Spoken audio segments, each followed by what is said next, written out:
புதுச்சேரி பாகூர் தொகுதி தென்பெண்ணை ஆற்றின் கரையோரத்தில் இருக்கிறது. தென்பெண்ணை ஆற்று கரையோரத்தில் ஏற்பட்ட வெள்ளம் பெருக்கின் காரணமாக பாகூர் தொகுதியில் இருக்கும் சுமார் 30க்கும் மேற்பட்ட கிராமங்கள் வெள்ள நீர் சூழ்ந்து தீவாக தான் காட்சியளிக்கிறது. இந்த பகுதி மக்கள் 5 நாட்களாக வெளிவர முடியாமல் தவித்து கொண்டு இருக்கிறார்கள். அவர்களுக்கு உணவு இல்லாமல் தவித்து வரும் நிலையில் இது குறித்து தகவல் அறிந்தவுடன் தொகுதியின் சட்டமன்ற உறுப்பினரும் திமுகவினுடைய கட்சியுமான செந்தில்குமார் எம்எல்ஏ இன்று தகவல் அறிந்து இன்று காலை முதல் பாகூர் பகுதியில் வெள்ளம் சூழ்ந்திருக்கும் பகுதியில் நேரடியாக சென்று டிராக்டர் மூலமாக அவர்களுக்கு உணவு வழங்கி வருகிறார். அந்த நேரடி காட்சியை தான் நீங்கள் பார்த்து கொண்டிருக்கிறீர்கள். 3 நாட்களாக உணவு இல்லாமல் தவித்த மக்கள் தற்போது தங்களுக்கு உணவு கிடைத்திருப்பதால் மிகுந்த ஒரு மகிழ்ச்சியிலையும் திமுக எம்எல்ஏ செந்தில்குமாருக்கு நன்றி தெரிவிக்கும் வகையில் தான் இருந்து கொண்டிருக்கிறார்கள்.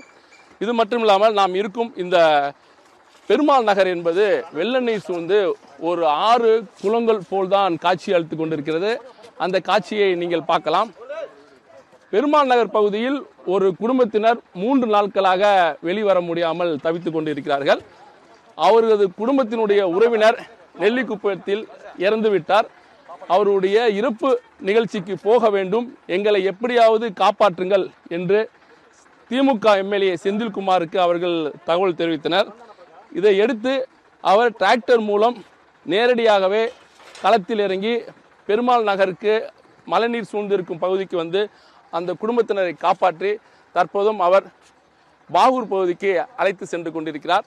3 நாட்கள் எப்படி கஷ்டப்பட்டாங்க, அங்கே எப்படி வெளிவந்தாங்கன்னு அவங்கள்ட்ட கேட்கலாம். ஏம்மா, 3 நாட்கள் நீங்கள் வீட்டில் தவிச்சிருந்தீங்க, தற்போது நீங்கள் டிராக்டரில் ஏறிக்கிங்க, அது எப்படி நீங்கள் எப்படி இப்போ வந்து வெளியே வந்திருக்கீங்கம்மா? தண்ணி ரொம்ப இருந்தது. 3 நாளாக வெளியே வர முடியாமல் தவிர்த்திட்டு இருந்தோம். அப்புறம் அவங்களுக்கு ஃபோன் பண்ணோம், அம்மையில் ஆபீஸ்க்கு. அவங்க வந்ததை இப்போ எங்களை காவந்து பண்ணி கூட்டிகிட்டு வராங்க. 3 நாட்கள் உணவு இல்லாமல் எப்படி கஷ்டப்பட்டீங்க? வீட்டுக்குள்ளே நீர் இருந்துச்சு, எப்படி சமாளிச்சிங்க? இப்போ எப்படி நீங்கள் வெளியே போகிறீங்க? எதற்காக வெளியே போகிறீங்கம்மா? எங்கள் மாமனார் இறந்து விட்டார், அதனால் போகணும். இப்போ அதான் அவங்களுக்கு ஃபோன் பண்ணோம், அதனால் இப்போ அவங்க வந்து கூட்டிகிட்டு போகிறாங்க. எங்கள் இப்போ நீங்கள் நெல்லிக்குப்பத்துக்கு போகிறேன்னு அவங்க சொன்னாங்க. இப்போ போயிட்டு அங்கே இருந்துட்டு நீங்கள் எப்போ வெளியே வருவீங்க? இப்போ உங்கள் வீடுலாம் எப்படி இருக்குது? அந்த வீட்டெல்லாம் யார் பார்த்துக்கிறா? இப்போ யாரும் பார்த்துக்கிறது யாரும் இல்லை. நாங்கள் பூட்டிட்டு தான் போகிறோம். நாங்கள் தண்ணி உள்ளே இருந்தது, நாங்கள் ஓரளவுக்கு வெளியே எடுத்துட்டோம்.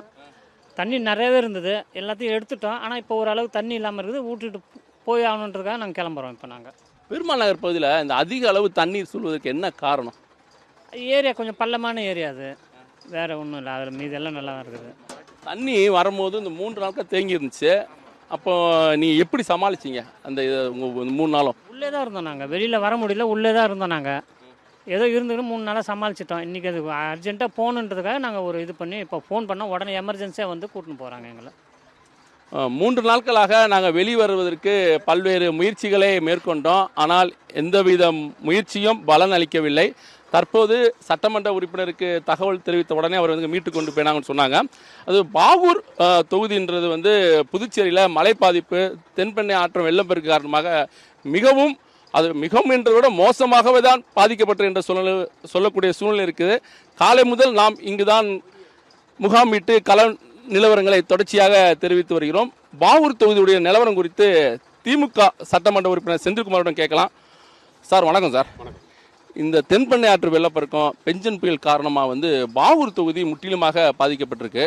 இந்த தொகுதியில் எத்தனை கிராமங்களில் எந்தெந்த மாதிரியான பாதிப்புலாம் ஏற்பட்டிருக்கு, நீங்கள் எப்படி சமாளிக்கிறீங்க? வணக்கம். இந்த பெஞ்சல் புயல் வந்து மழை பெய்ந்தது 2 நாட்களுக்கு முன்னாடி. கணிதமான மழை, அதாவது இப்போ புதுச்சேரி வரலாறுலேயே அதிகமான மழை என்ற அளவில் 50 சென்டிமீட்டர் அளவில் மழை பெஞ்சிருந்தது. அந்த மழை பெஞ்ச தண்ணி வடிய குறத்துக்கு உள்ளார பெண்ணையாற்றுல வெள்ளம் பெருக்கெடுத்து சாத்தனூர் டேம்லேருந்து அதிகத்துக்கு அளவுமான தண்ணி வரவும் பெண்ணையாற்று தண்ணி வெள்ளம் பெருக்கெடுத்து நம்முடைய பகுதி பூரா தண்ணி வெள்ளக்காடாக மாறி இருக்குது. கிட்டத்தட்ட இந்த பகுதியில் இருக்கக்கூடிய பெண்ணையாத்தை ஒட்டி இருக்கக்கூடிய 10-12 கிராமங்கள் நேரடியாக பாதிக்கப்பட்டிருக்குது. தண்ணி சூழ்ந்து வீடுகளில் தண்ணி பூந்துருக்குது. நிலங்கள் வந்து பயிர் சேதம் மிக அளவில் இருக்குது. ஒவ்வொரு வீட்லேயும் தண்ணி பூந்துருக்கு. கணக்கிட அளவுக்கு சேதங்கள் ஏற்பட்டிருக்கு. மாட்டிருக்கிறவங்க வீட்டிலே மாட்டிட்டு இருக்கக்கூடிய சூழல் இருக்குது. சில பேர் வெளியில் வராங்க. முகாம்களில் பல பேர் கிட்டத்தட்ட 2000 பேருக்கு மேலே முகாம்களில் இருக்கிறாங்க. அவர்களுக்கெல்லாம் உணவு வழங்கிட்டு இருக்கிறோம். இந்த நேரடி பாதிப்பை தவிர்த்து இப்போ அடுத்த கட்டமாக இந்த நீர் வடியக்கூடிய பகுதியில் இருக்கிற கிராமங்களில் இந்த வெள்ளம் திருப்பி போகக்கூடிய சூழல் ஏற்பட்டு இருக்கு. மின்சார சேவை வந்து தடைபட்டிருக்குது. கிட்டத்தட்ட 3 நாட்களுக்கு மேலாக மின்சார சேவை தடைபட்டிருக்குது. சில பகுதிகளில் இன்றைக்கி கொடுத்துருக்குறாங்க. இன்னும் பல பகுதிகளில் மின்சார சேவை தர வேண்டியது இருக்குது. அத்தியாவசிய தேவை மின்சாரத்தை உடனடியாக செய்தாக வேண்டும். நீர் வடியும் வாய்க்கால்கள் இதெல்லாம் கொஞ்சம் கரெக்ட் பண்ணி கொஞ்சம் நீர் வடியறதுக்கான உதவிகளை செய்தாக வேண்டியும். உணவு தொடர்ந்து அவர்களுக்கு கொடுக்க வேண்டிய சூழலில் இருக்கிறோம்.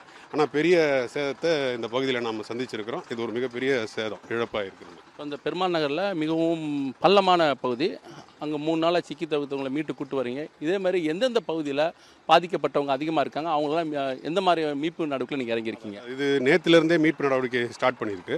நேற்றுலேருந்து NDRF டீம் இங்கே வந்துருந்தாங்க, ஆர்மி டீம் வந்திருக்காங்க. நம்மளுடைய இந்த பகுதியில் இருக்கக்கூடிய இளைஞர்கள் அவர்கள் எல்லாமே சேர்ந்து பெரியாராச்சுப்பம் பகுதியிலேருந்து பல பேரை வெளியில் கொண்டு வந்திருக்கிறாங்க.